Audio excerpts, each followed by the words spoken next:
बिस्मिल्लाहिर्रहमानिर्रहीम। अस्सलाम वालेकुम। मैं हूं फ़हीम अख्तर और आप मुझे यूट्यूब पे देख रहे हैं।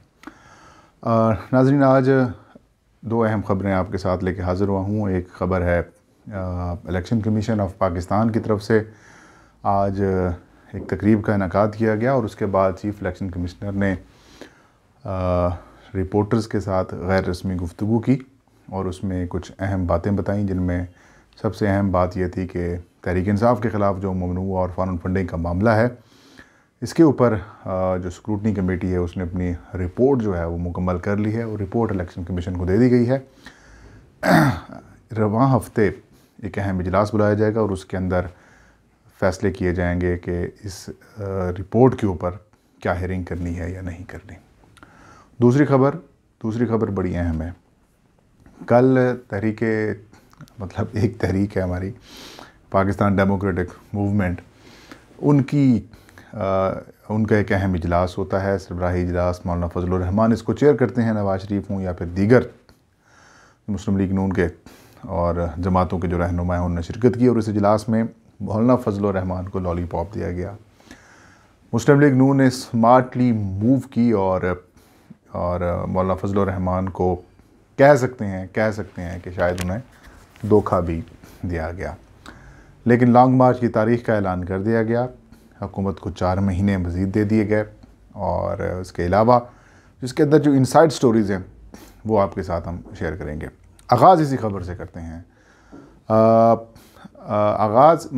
कल मौलाना फजलुर रहमान ने पाकिस्तान डेमोक्रेटिक मूवमेंट के इस सरबराही इजलास को चेयर किया। नवाज शरीफ समेत दीगर जमातों के रहनुमा और कायदीन ने शिरकत की और इस इजलास में ये फ़ैसला किया गया कि इस्लामाबाद की तरफ जो लॉन्ग मार्च है वो 23 मार्च को जो है वो शुरू किया जाएगा और ये लॉन्ग मार्च जो है पूरे पाकिस्तान से जमा होगा और इस हवाले से बड़े अहम फ़ैसले ये लिए गए हैं कि ये लॉन्ग मार्च कितने दिन के लिए होगा।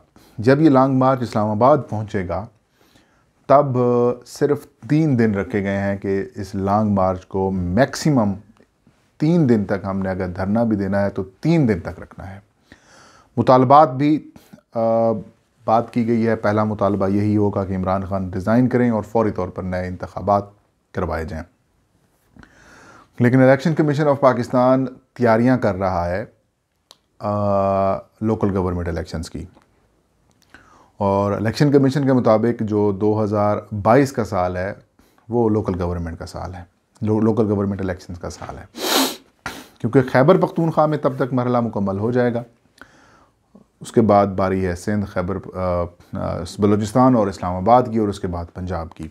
तो यूँ एक्सटेंशंस या फिर अगर हम बात करें कि चारों सूबों में और इस्लामाबाद में जो इलेक्शंस हैं लोकल गवर्नमेंट के, ये पूरा साल जारी रहेंगे। और ऐसे में इलेक्शन कमीशन ऑफ पाकिस्तान ने आपके इल्म में भी है कि मरदमशुमारी की जो ताज़ा तरीन या फिर लेटेस्ट जो इदाद शुमार हैं वो आ चुके हैं और एक बार फिर जो हल्का बंदियाँ हैं कौमी और सूबाई असम्बलियों की वो ड्यू हैं। तो कम से कम 5 से 6 माह का वक्त हल्का बंदियों के ऊपर भी रहेगा। तो अगर ना करते हुए भी अगर तहरीक यानी कि PDM की अगर डिमांड को मान लिया जाए तब भी फौरी तौर पर इलेक्शन का इनेकाद नामुमकिन हो जाएगा और इसके लिए आइनी तरीक़ाकार इख्तियार करते हुए तब भी 2023 ही आएगा इलेक्शंस का साल। तो PDM ने फिर ये फ़ैसला किया कि वो ज़िमनी इंतखाबात में भी और बल्दियाती इंतखाबात में हिस्सा लेगी। मौलाना फजलुर रहमान ने तजवीज़ दी थी कि हमें बल्दियाती इंतखाबात का बाइकाट करना चाहिए, लेकिन मुस्लिम लीग नून और बाकी जमातों ने कहा नहीं, हमें बाइकाट नहीं करना चाहिए।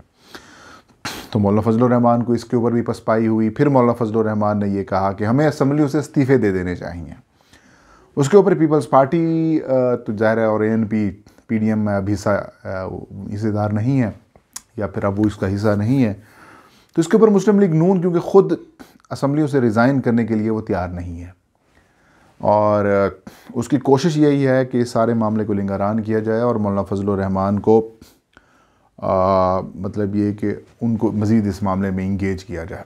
ज़ाहिर है मुस्लिम लीग नून ये नहीं चाहती कि इमरान खान की जो हुकूमत है उसको कमज़ोर अपोजिशन मिले। वो चाहती है कि सख्त किस्म की अपोजिशन रहे, मुतहद अपोजिशन रहे और इसलिए शहबाज शरीफ पार्लिमान में पीपल्स पार्टी के साथ होते हैं, पार्लियामान से बाहर पीपल्स पार्टी और मुस्लिम लीग नून आपस में लड़ रही होती हैं।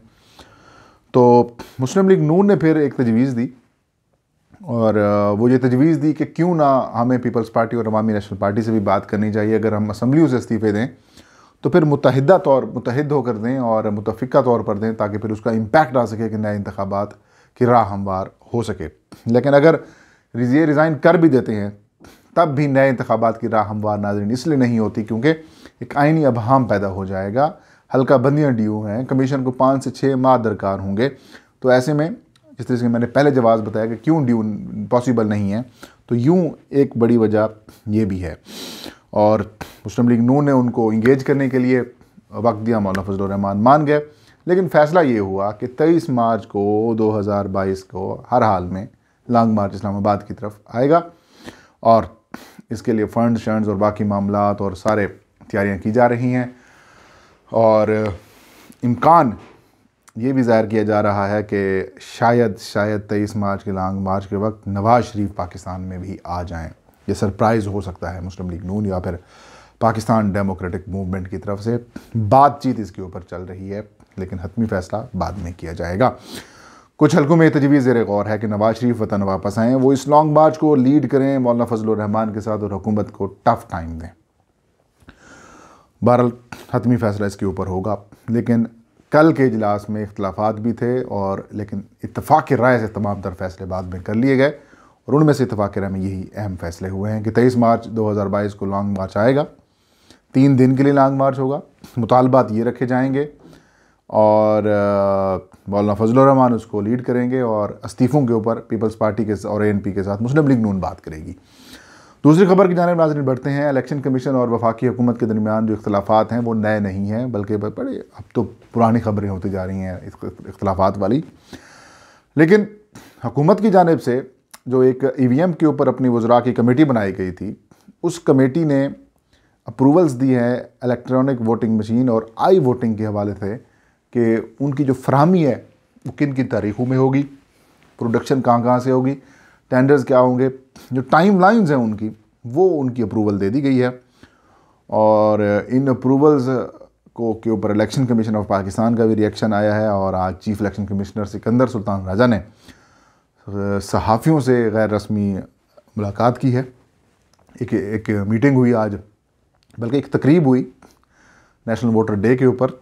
और इस नेशनल वोटर डे के ऊपर तकरीब से सेक्रेटरी और इलेक्शन जो चीफ इलेक्शन कमिश्नर हैं उन्होंने खिताब किया और उसके बाद मीडिया से गुफ्तगू में चीफ इलेक्शन कमिश्नर ने बड़ी अहम बात बताई कि तहरीक इंसाफ के ख़िलाफ़ जो गैर मुल्की और ममनुआ फंडिंग से मुतालिक मामलात हैं उसके ऊपर जो स्क्रूटनी कमेटी की रिपोर्ट है वो हमारे पास आ चुकी है। अब इसके ऊपर जुमेरात को इलेक्शन कमीशन का इजलास होगा इन कैमरा।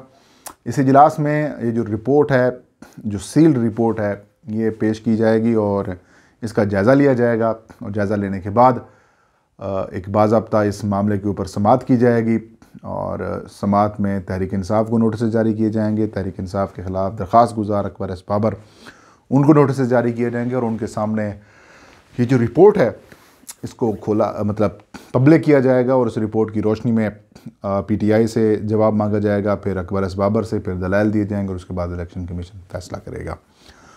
और इसके अलावा उन्होंने बात की कि इलेक्शन कमीशन जो है वो हुकूमत की जो कमेटी है उसकी सिफारशात के ऊपर अमल दरामद नहीं करेगा, बल्कि उनकी जो अपनी टेक्निकल एवेल्यूएशन कमेटीज़ बनाई गई हैं, लीगल कमेटीज़ और टेक्निकल एवेल्यूएशन कमेटी समेत जो एग्जेक्टिव इंतज़ामी कमेटी है वो उनकी जो रिकमेंडेशंस होंगी उनके मुताबिक इलेक्ट्रॉनिक वोटिंग मशीन की ख़रीदारी या फिर प्रोक्योरमेंट या उनकी स्टोरेज या फिर दीगर जो मामलात हैं उसके ऊपर इलेक्शन कमीशन जो है वो फ़ैसले करेगा।